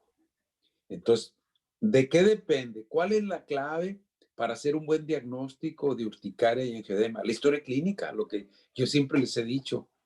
¿Por qué? Porque es multifactorial, muchas causas que pueden ocasionarse en la urticaria y angioedema. Entonces, la columna vertebral para un buen diagnóstico, un buen tratamiento, depende de la historia clínica. Ni modo, esa se la tienen que saber. La historia clínica alergológica. Y no se las he mandado. O le voy a decir a Ángel que hoy en la tarde se las mande a ustedes. La historia clínica alergológica que yo hago, se las mande por los dos lados para que ustedes empiecen a practicar. Porque, ¿qué es lo que hacía yo? Lo que hacía yo es de que, por ejemplo, yo les daba una historia clínica y ustedes me iban siguiendo con la historia clínica, la íbamos haciendo los tres al mismo tiempo. Iban dos compañeros de ustedes a la consulta externa, ya sea en el IMSS o en el consultorio, y yo les daba las hojitas y ustedes me iban siguiendo. Las íbamos llenando al mismo tiempo. Yo iba haciendo la historia clínica, pero ustedes me ayudaban a hacerla y se ponían muy listos. Hay gente muy lista. Lo que pasa es que no es que otros sean más listos, lo que pasa es que se distraen más rápido. Pero todos en realidad hacían muy bien historia clínica. Dije todos, es todos. Me hacían muy bien historia clínica. Entonces, con algunas asegúnes, pero en realidad no nada que decir así sobresaliente. La mayoría le hacían muy bien. Porque es como un machote y nomás se está llenando y todo el mundo lo llenaba bien. Así de sencillo. Así nada de que, y así no se les pasa nada. Porque ya viene la historia clínica, ya nomás van llenando los renglones que viene ahí, por ejemplo, frío, calor. Usted al preguntarle, o sea, no se les pasa nada, pues, porque ya está la historia clínica bien con todas las preguntas que tienen que hacer. Vienen todas las preguntas que tienen ustedes que hacer y cómo las deben de hacer. Ya depende, ¿no? Ya lo único que tienen que hacer es la forma en que ustedes le pregunten a cada paciente, porque deben de preguntarle bien, porque a veces la gente no entiende y tenemos que bajarnos al nivel de que ellos nos entiendan un lenguaje claro, preciso, conciso, donde ellos nos entiendan bien cada pregunta que nosotros estemos haciendo en la historia clínica. Entonces les decía, la urticaria y enfedema es importantísimo. Si es clínico realmente, por lo que ustedes vean. Porque fíjense que muchas veces, por ejemplo, un paciente ahorita que está muy de moda la consulta por teléfono y a veces no tienen para hacer videollamadas, sino es que es puro teléfono. Lo ideal sería una videollamada porque ven las lesiones, pero a veces no tienen, pues no tienen para la videollamada, no tienen pues el teléfono, la gente por alguna circunstancia. Entonces les dicen, no, doctor, tengo unas ronchas. Y a la hora que le dices, bueno, a ver, no tiene por ello, no se sacó una fotografía o alguna cosa. Ah, sí, doctor. Entonces te la mandan y resulta que no es roncha, es otra lesión. Sí, entonces, ¿qué es lo importante? Que ustedes vean como buenos clínicos, vean a ver si es cierto que es una roncha, porque para lo que pueden ser ustedes para una roncha común, con una lesión primaria, para los pacientes no es roncha, es lo mismo una pápula, una vesícula, una pústula. Entonces van a decir, doctor, tengo ronchas. A todo eso le llaman ronchas, a una elevación, a una tumoración le llaman roncha y no es cierto. Entonces yo como clínicos, ¿qué les tengo que enseñar a ustedes? Primero, las lesiones primarias se las deben de saber bien, las que ustedes están llevando en dermatología, se las deben de saber. Ahí está la clave. O sea, ¿qué es lo que les tengo que ayudar? Yo es conducirlos a ustedes la experiencia, conducirlos, ¿qué es lo más importante? A lo mejor ya lo saben, pero reforzándoselos a ustedes. Esto es lo que deben de saber. Entonces, el preámbulo para iniciar la urticaria y angedema ya fue y ahorita seguimos platicando. A ver, iniciamos. ¿Quién va a hablar? ¿Quién es el de la voz? Yo, doctor Claudia. Claudia. Sí. Muy bien, Claudia. Adelante. Gracias. Pues somos el equipo número 3 y les vamos a hablar de urticaria y angioedema. Bueno, empezando con las definiciones, primero tenemos la urticaria, que es una reacción de la piel que se distingue por la rápida aparición de lesiones cutáneas o tumefacciones superficiales que se denominan abones, que son estos que se muestran aquí en la imagen, y tienen un aspecto rosado y suelen provocar prurito. Son de corta duración y no suelen dejar marca. Dentro de otras características se encuentra que son pues elevadas, el diámetro suele ser variable y están rodeados de eritema. Además del prurito, en algunos casos se presenta sensación quemante, sin embargo la piel pues suele volver a la normalidad en un periodo de 24 horas. Entonces, fíjense bien ahí. Qué bueno que estás diciendo eso, Claudia. Mira, lo importante, ustedes como clínicos, ya lo iniciaste tú, Claudia, es identificar la lesión. Tipo de ronchas, ¿cómo son? Exacto, esas que estás ahí poniendo, esas son las clásicas. Esas son las clásicas, exacto, esa que se está señalando ahí, Claudia. Es lo más importante. Primero, yo como clínico, ¿ustedes qué les tengo que enseñar? O que no enseñar, sino que recalcarles, porque ustedes ya saben, lo están viendo en dermatología. Uno, ver la lesión, tienen que ser ronchas. Hay diferentes ronchas de diferentes tamaños. Hay de diferentes tamaños. Fíjense, hay ronchitas así como la cabecita de un alfiler, pero son ronchas. Entonces, tienen que ver ustedes, primero, el tamaño, ver si efectivamente el tamaño. Hay tan pequeñas y luego van aumentando. Y hay algunas que se quedan muy pequeñas, que no aumentan, principalmente cuando no es alergia al frío. Bueno, se puede decir alergia, pero en realidad no hay IgE específica para el frío. Vaya, no se forma IgE para el frío, pero así se le nombra.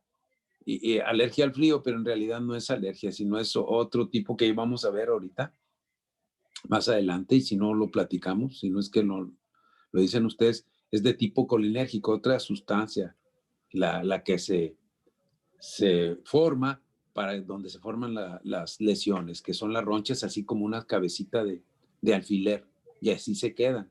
No necesariamente son clásicas, así como la que nos está señalando Claudia en esa diapositiva. Entonces, eso, exactamente ahí. Entonces, lo que tenemos que hacer uno, como ustedes como clínicos, es identificar las lesiones. Si efectivamente se trata, porque el paciente a todo lo que le tenga en la piel le va a decir que roncha. Así se los digo de una vez, ¿para qué andamos con rodeos? A ustedes les van a decir, doctor, tengo una roncha, ya que las van viendo, es una costra, es una ronchita.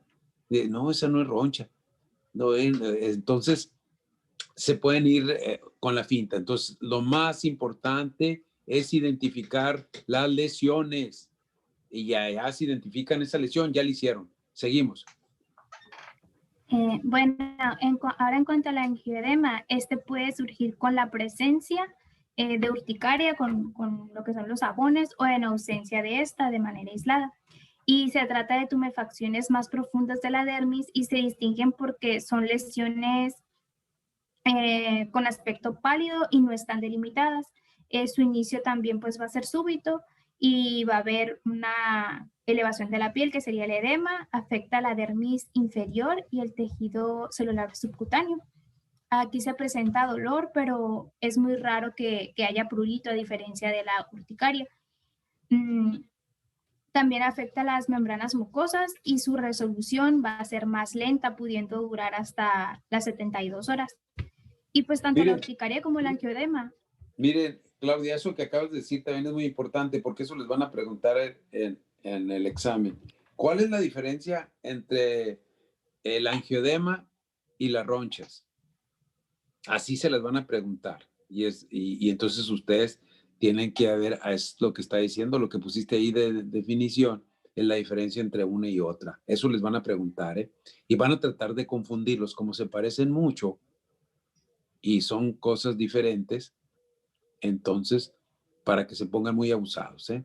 Tienen que ver qué es un angioedema y qué es la urticaria, que son las ronchas. ¿Está bien?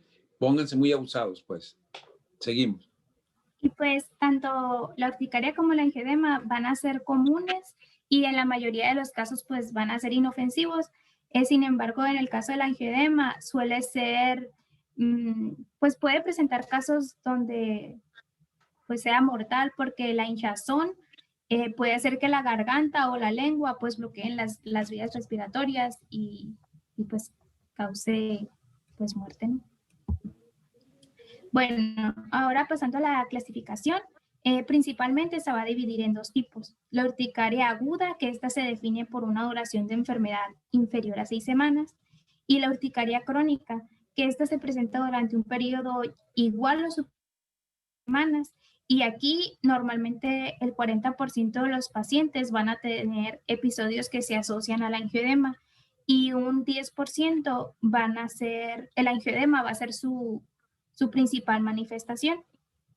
Y en Bueno, cuanto mire, a la espérame, deja recalcar una cosa muy importante para que vayan agarrando elementos ustedes. Eso que acabas de decir también es básico. Si nosotros no sabemos, porque ustedes tienen que definirla primero si es una urticaria aguda o crónica, de entrada, así de entrada. ¿Por qué es importante eso? Porque de ahí va a depender el tratamiento. El tratamiento va a depender si es aguda o crónica. No le hace que generalmente a lo mejor a ustedes les llega una urticaria, generalmente a los médicos generales les llega la urticaria aguda, les salen ronchas y van. Generalmente a mí me llega la urticaria crónica. Entonces, ¿de qué depende? De lo que les acabo yo de decir hace rato al inicio de la plática. Tiene que ver mucho si es una urticaria de origen alérgico o no alérgico. Y otro, de que si se trata de una urticaria aguda o crónica, porque el tratamiento, si ustedes no hacen la definición exacta entre qué es una urticaria aguda y qué es una crónica, se van a perder, porque el tratamiento es completamente diferente. Es parecido, pero de todas maneras en la crónica tienen que ponerle un plus, porque a lo mejor está asociada a otra patología que nada tenga que ver con la alergología, sino que tiene que ver con alguna enfermedad sistémica y estamos retrasando el tratamiento. Entonces, y se puede lesionar más de lo que está lesionado nuestro paciente y puede llegar a un proceso inflamatorio y destrucción dependiendo de la patología que tenga. Entonces, lo importante, médicos, lo importante, muchachos, es de que ustedes sepan distinguir primero, como buen clínico, si es una urticaria aguda o crónica, de entrada. Y ahí está la definición muy bien en esos dos cuadritos. ¿Sí? Dependiendo de las semanas, menor de 6 semanas es aguda y arriba de 6 semanas es crónica. Perfecto. Seguimos, Claudia. Gracias. Y en cuanto a la urticaria crónica, esta se subclasifica en urticaria inducible y en urticaria crónica espontánea o también llamada idiopática. En el caso de la primera, esta aparece en el 25% de los casos y va a incluir los subtipos de urticaria física, colinérgica y por contacto. Estas suelen obedecer un desencadenamiento externo, ya sea como el calor, el frío, la presión, la temperatura. Ahorita creo que en la siguiente diapositiva traigo el cuadro. Ahorita se van a mencionar. Y en el caso de la urticaria crónica espontánea,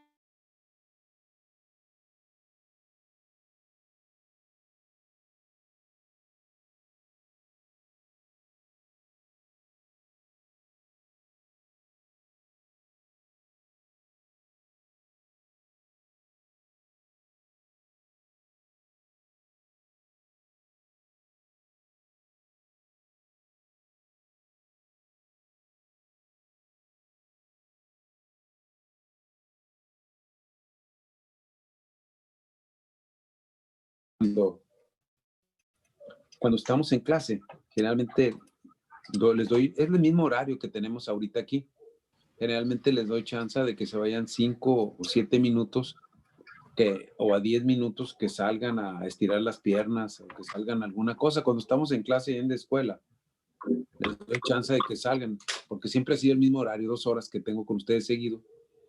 Y les doy chance de que caminen un rato. Y ahorita no lo hemos hecho. No hemos desde las 9:02, 9:03 empezamos, mientras se conectaban todos. Entonces vamos a otros 10 minutos adelante, ¿no?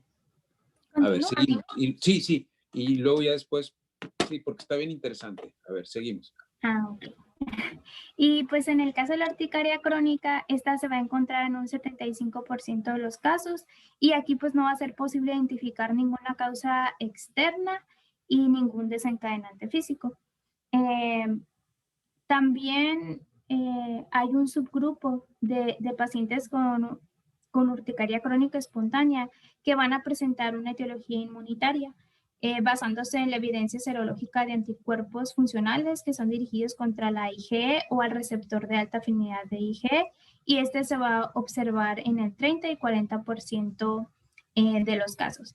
En otra fuente encontré otra clasificación.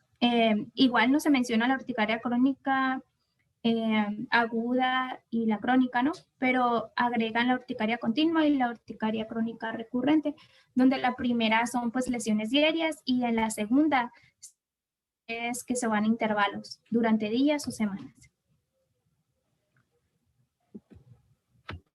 Bueno, aquí está la tabla que les mencioné, donde vienen los tipos de urticaria, donde viene ya el trastorno, el factor que lo desencadena y la descripción de la prueba con la que se realiza.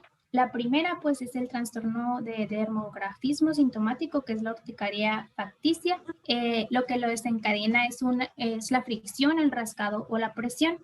Aquí la prueba es una fricción suave de la piel con la punta de un lápiz o un depresor lingual o un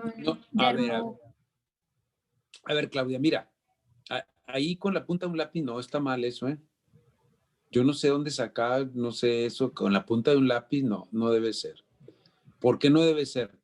Con cualquier punta que ustedes pongan, no necesariamente de un lápiz, sino algo que sea así parecido al lápiz, no debe de ser porque se lesiona, de todas maneras sale positivo.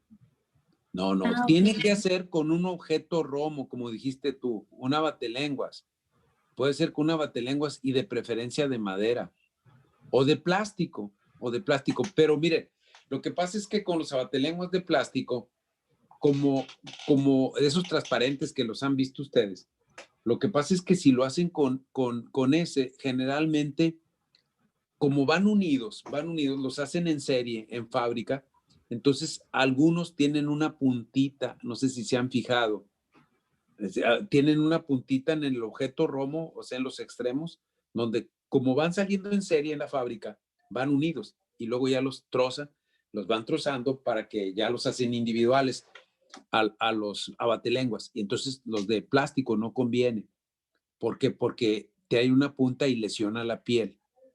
Miren, en todo paciente que les llegue en la consulta externa, en todos, dije en todos, no le hace que vayan por otro padecimiento. Ustedes como buenos clínicos, siempre traemos 1 o 2 abatelenguas, siempre en nuestra bata. Sacan el abatelenguas y entonces hacen una maniobra como la que se ve ahí con el lápiz, pero de preferencia agarran el abatelenguas y lo frotan sobre los antebrazos. Lo agarran, lo frotan así sobre los antebrazos, ¿sí? El abatelenguas. No, si lo hacen con un objeto romo, si lo hacen con la punta, lesiona. Y hagan la prueba y se lesionan, aparte de que se pintan, se lesionan, sale positivo, y van a decir, tiene dermografismo, y en realidad no. O sea, con cualquier cosa que pase sobre nuestra piel, con un objeto puntiagudo, se lesiona nuestra piel, aunque no sea muy fuerte. Se les va a hacer rojo y se va a levantar porque se inflama por la lesión. Sí, entonces eso es un falso dermografismo positivo. Tiene que ser con un objeto romo, para que no vaya a lesionar. Lástima que no me pueda mover si no tengo aquí abatelenguas para, espérenme tantito, para ver si.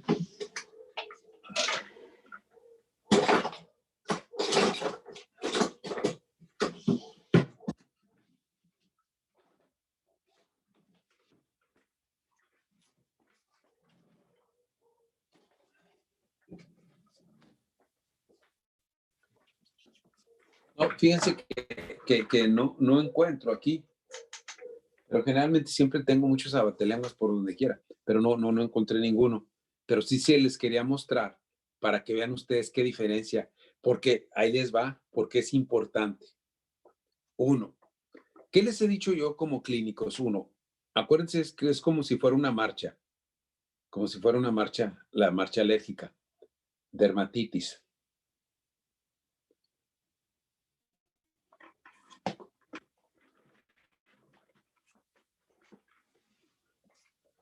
Tony, ¿me puedes traer una batelenguas, por favor? A ver.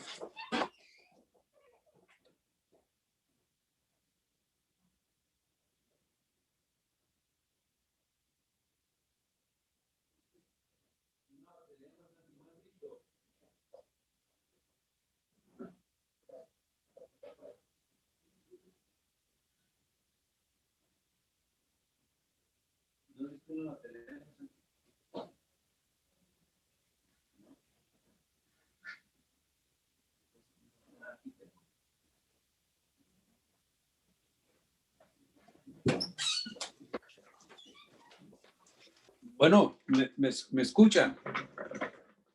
Sí. A ver si me pueden poner, por favor, para enseñarles a ver si me pueden poner en. Ahí va. Perdón, doctor. Ahí me ven, ¿no? Miren, ¿ven el abatelenguas? Sí. Entonces, esto sería lo correcto. Debe ser con este tipo de material. Primero, si se fijan, está romo. No tiene punta. ¿Qué es lo que pasa?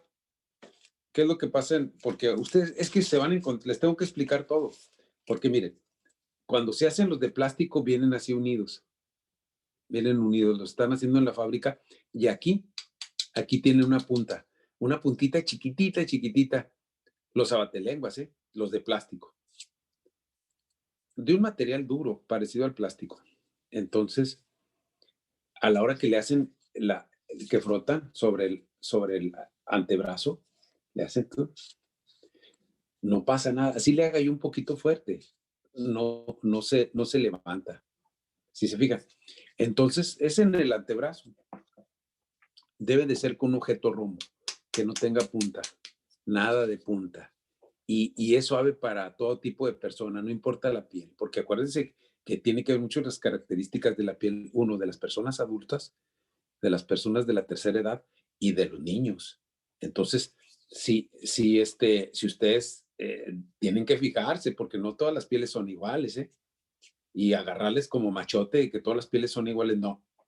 Cada época, de cada edad tiene sus diferentes formas de la piel, acuérdense, eso les enseñan en dermatología. Entonces, hacerle con un objeto romo, tiene que ser un objeto romo que no tenga punta, y en todos los pacientes, dije en todos. Entonces, si van a consultarlos por asma, si van a consultarlos con rinitis, porque puede ser, acuérdense, los pacientes generalmente tienen otra enfermedad alérgica y ellos no se la refieren. Y es más, a lo mejor ni se dan cuenta de que tienen dermografismo. Entonces tiene que ser con un objeto romo, con abatelenguas. Estos son los abatelenguas, se utilizan. ¿Sí? Ya se los hacen y vámonos. Si se eleva y les da rasquerita, o cuando menos se eleva, ustedes van a ver como una roncha, es como si le vieran, como si las ronchitas que estaba enseñando Claudia ahí es igual, nomás que lineales. ¿Por qué? Porque son hechas en forma de línea con el objeto romo, con el abatelenguas. Se levanta. Y algunos pacientes dicen que les da rasquerita. Entonces, en pacientes que tienen dermografismo no se les pueden hacer las pruebas cutáneas. ¿Por qué? Porque a todo lo que le pongamos aquí se va a elevar y vamos a pensar que el paciente es alérgico a todo, entonces está contraindicado. En pacientes que tienen dermografismo no se les puede hacer las pruebas cutáneas hasta que ya se les pase, o sea, las pruebas de alergia. 2, nos sirve generalmente para pensar el tipo de urticaria que tienen. Generalmente, los pacientes que tienen dermografismo está asociada a urticaria física. ¿Qué es urticaria física? Urticaria relacionada con los cambios de temperatura, está relacionado con el ejercicio, está relacionado con el estrés. Entonces, con esas tres, ejercicio, cambios de temperatura, ya sea el frío o el calor, generalmente. Hay otra prueba que vamos viendo ahorita, no me quiero adelantar mucho, sobre las pruebas que se tienen que hacer para hacer el diagnóstico de urticaria y angioedema, para buscar la etiología. Si nosotros estamos pensando que no sabemos cuál es la etiología. Entonces, ¿cuánto falta para la hora? Media hora. Media hora. Bueno, vamos a seguirle un poquito más, porque no hemos parado desde que iniciamos. A ver, seguimos, si quieren. Si nos vamos al recuadro, si quieren. Nos vamos al recuadro, exacto. Entonces, estamos en dermografismo, Claudia. Sí, Claudia, ¿verdad?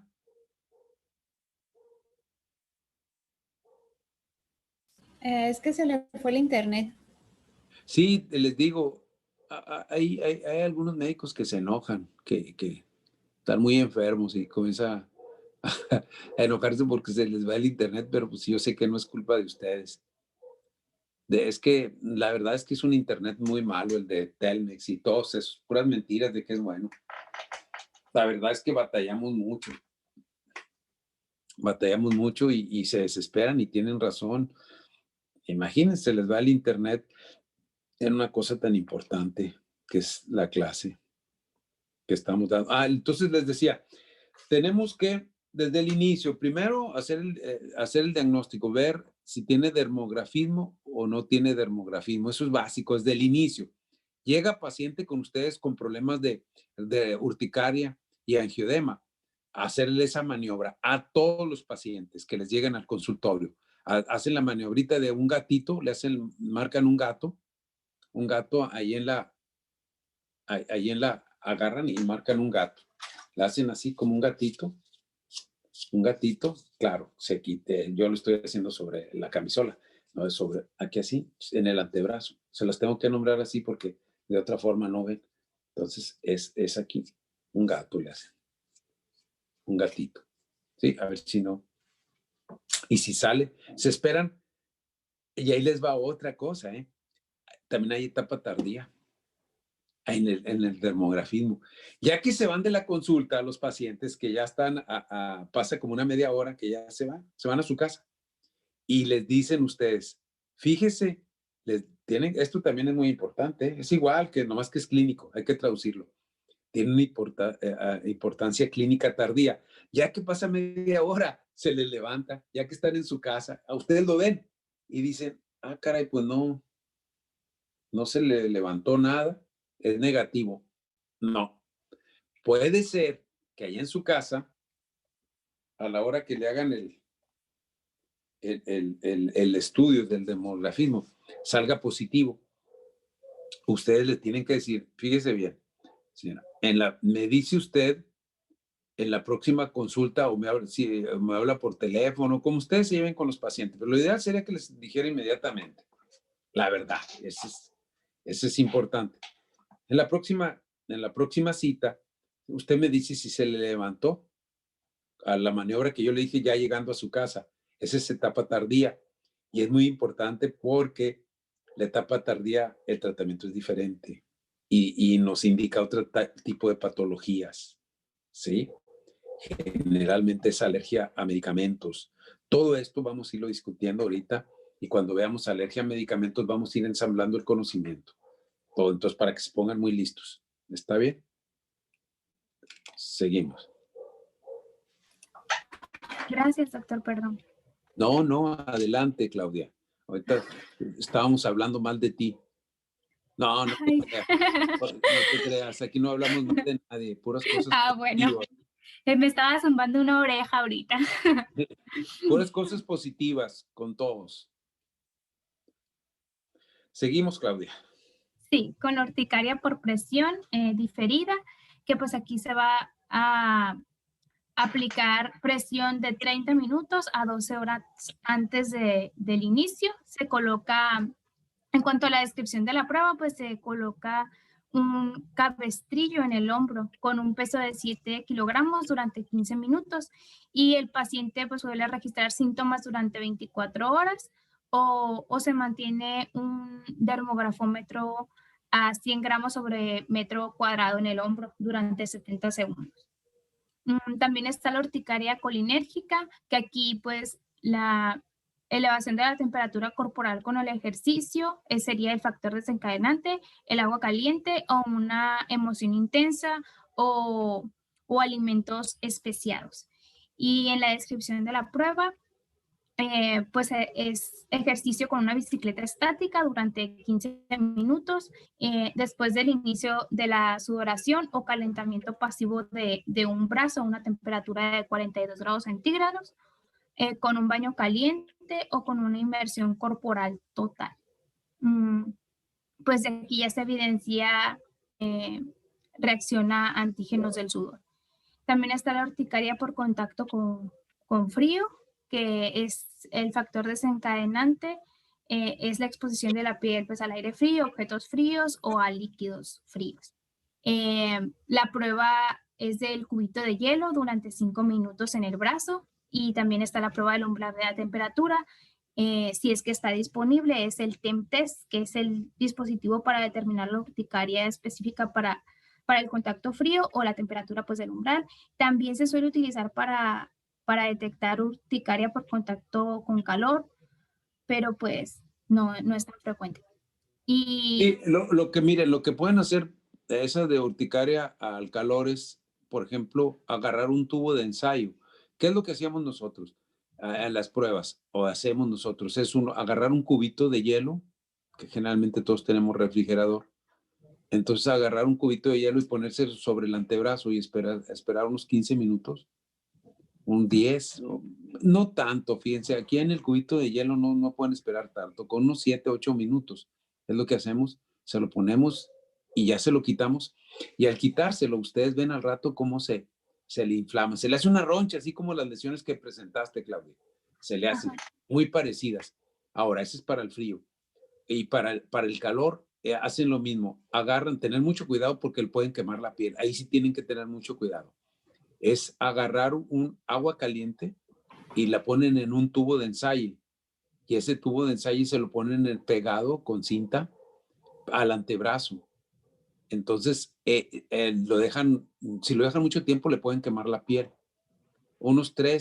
De 3 a 5 minutos, cuando mucho, sobre el antebrazo también pegados, el tubo de ensayo con el agua caliente, y ya lo empiezan a leer. Es lo que estabas diciendo tú del calor, porque sí es muy peligroso porque le pueden quemar pues le pueden quemar la piel a la persona que le están haciendo las pruebas y, hombre, se le queda una cicatriz, ahí los puede demandar. Entonces, sí tener mucho cuidado en los 3 minutos y vámonos, se la quitan el tubo de ensayo y se ve igual, una roncha, se eleva cuando es al calor. Todos esos estudios yo los hago, todos ese tipo de estudios se hacen ahí en el consultorio para ver, para confirmar. Si se fijan, ustedes fíjense, y todavía no terminas, vas casi ahorita a la mitad de nombrando esto. La etiología es diversa. Entonces, si la etiología es diversa, el diagnóstico está difícil. No está tan fácil. No está, tiene ronchas. Pues sí, cualquiera hace el diagnóstico, cualquier médico hace el diagnóstico de urticaria. Pero, ¿qué es lo importante? Lo importante es la etiología. Si ustedes no saben la etiología, van a dar palos de ciego. No van a poder. Es más, el paciente se les puede hasta complicar. Así se los digo. Si nosotros no buscamos la etiología, haciendo la prueba, o es más, con pura clínica, ustedes pueden asegurarse de que se trata de, el mismo paciente les dice, fíjese doctor, que cuando comienzo a hacer ejercicio, me comienzan a salir ronchas, pero ustedes lo tienen que encaminar hacia el ejercicio, preguntarle si efectivamente cuando camina, corre, cuando hace algún determinado ejercicio, lo que hagan ellos en su actividad, porque depende mucho de su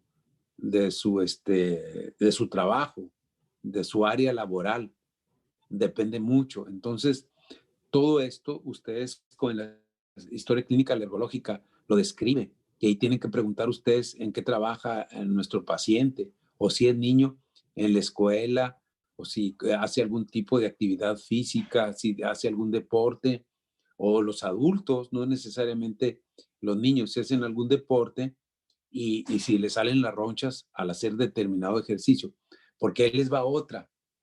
A veces, fíjense bien, a veces los pacientes, así se los digo sinceramente, los pacientes hacen ejercicio y no creen que les sale la roncha inmediatamente y por eso no la relacionan con el ejercicio. Cuando ya pasan unos 5 o 10 minutos, que ya dejaron de hacer ejercicio, que ya están tranquilos, empiezan a salir las ronchas y no lo relacionan ellos con las ronchas. Ustedes, acuérdense que hay una etapa tardía. No necesariamente, y si fuera inmediatamente, ellos les hubieran dicho, ¿sabe qué, doctor? Al hacer ejercicio, inmediatamente me salen ronchas. La mayoría no, tienen la etapa tardía del ejercicio. Y ahí ustedes, como buenos clínicos, tienen que preguntarle. Después, ¿no se ha fijado usted que después de hacer ejercicio a los 5 o 10 minutos, a la media hora, acuérdense, toda esa etapa tardía, a la media hora, siente usted que le salen las ronchitas? Ah, sí, doctor, fíjese que tiene usted razón, porque cuando corro, después de que pasa media hora, que ya estoy tranquilo, me empiezan a salir las ronchas. Entonces, ¿ahí qué depende? Depende de la historia clínica de ustedes. Si no, se van a perder y van a andar creyendo que son los alimentos. Sí, los alimentos ocupan un lugar muy importante en la etiología de la urticaria y el angioedema, pero no lo es todo, no lo es todo. Entonces, si ustedes desde el inicio, como yo les dije, desde el inicio, ustedes saben la etiología antes de que pasen las 6 semanas, puede ser que ese paciente no se les haga crónico, que no se les vaya después de las 6 semanas, que es ya crónico. Entonces es difícil, generalmente nunca vamos a encontrar la etiología, aunque le hagamos anticuerpos antinucleares o de alguna enfermedad autoinmune, que lo estudiemos bien a nuestro paciente, con PCR, con todo, le dejamos caer todos los laboratorios, IgE, complementos y todo, y no vamos a llegar a la etiología, todo le va a salir normal y no vamos a encontrar nunca la causa. Entonces, el inicio es igual que cuando se comete un crimen. Así se las pongo y le digo a mis alumnos, que siempre les he dicho, si ustedes desde el inicio le ponen todas las ganas en la urticaria y en la angioedema, en el diagnóstico, van a llegar rápido a la etiología y no se van a perder. No se van a perder. Es como en las primeras 24, 72 horas que en algún crimen ustedes sacan a flote quién fue. Es rápido. Si ustedes actúan muy rápido, rápido sacan así de entrada. Y es igual. Para el padecimiento si antes de las 6 semanas ustedes como buenos clínicos hacen el diagnóstico, curan a su paciente, lo quitan la sintomatología clínica y eso yo lo he visto a través del tiempo. Entonces, eso es lo que yo les puedo pasar, de que se tienen que aprender bien el diagnóstico, saberlo diferenciar, la etiología, porque el tratamiento es completamente diferente en cada una de las modalidades de acuerdo a su etiología. Seguimos. Bueno, pues ya el doctor mencionó la urticaria, que es inducida por el ejercicio, donde la prueba va a ser en una cinta de correr o en una bicicleta ergométrica. También está la urticaria acugénica, donde el factor desencadenante es el contacto con agua a cualquier temperatura. Y aquí la prueba es la aplicación de una compresa con agua a 35 grados centígrados, ya sea en el tronco o inmersión en agua durante 10 minutos. La urticaria solar, pues es la exposición de la piel a la luz del sol o otra onda específica, como lo son pues los rayos UV o ya la luz visible.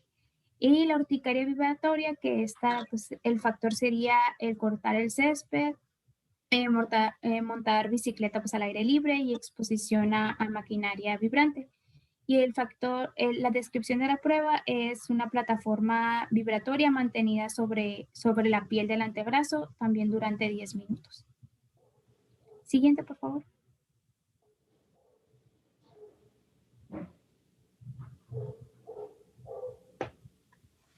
¿Cuánto falta, Claudia? Son las 10:46, se acaba a las 11 la clase. No sé si... No, ya sé que se acaba a las 11. Pero nomás quería saberla, gracias, nomás quería saberla cuánto llevamos. Ya casi le vamos a... Preguntas, a ver, preguntas. ¿Hasta dónde vamos? ¿Qué es lo importante? Primero, hacer el diagnóstico.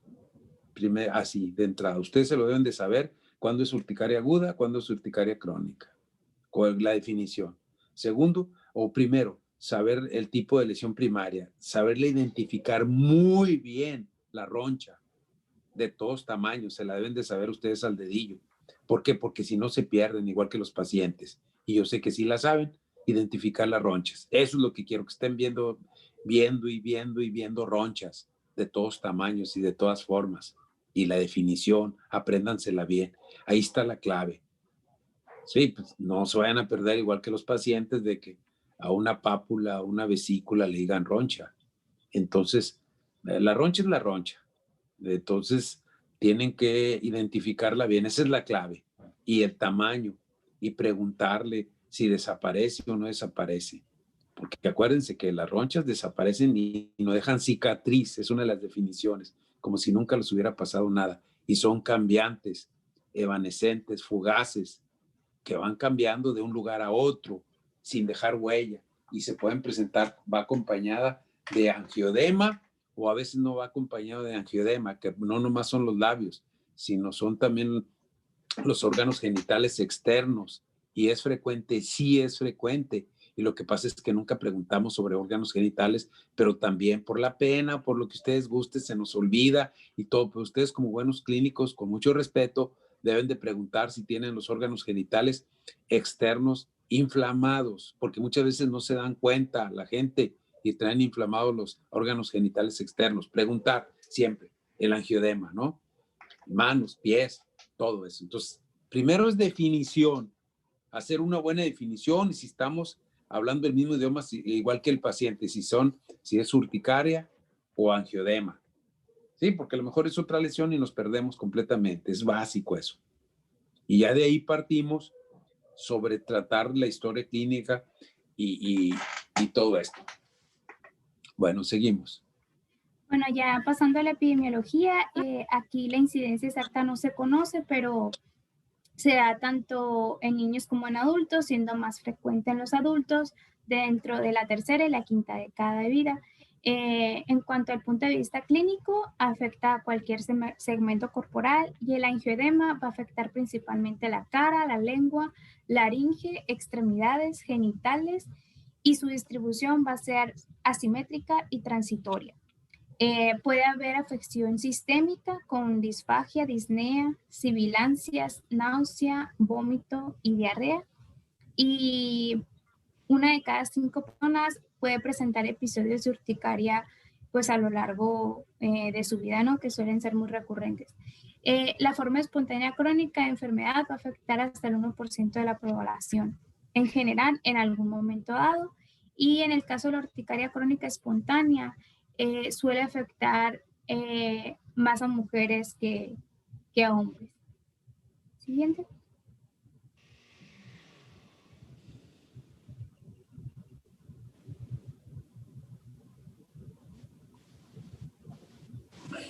Siguiente, por favor. Bueno, yo creo que ahí le vamos a dejar, Claudia. Ah, La vamos bueno, a dejar para que se vayan a la siguiente clase. está bien, doctor. Entonces nos vemos el lunes, primeramente Dios. Gracias por la paciencia. Hasta luego. No te mortifiques. Gracias, hasta en doctor. alguna otra Bonito. cosa esto no Feliz ocupa. día. Gracias por todo, muchachos. Que Dios los bendiga a todos. Gracias igual, doctor. Bye. Próximos médicos, buenos médicos.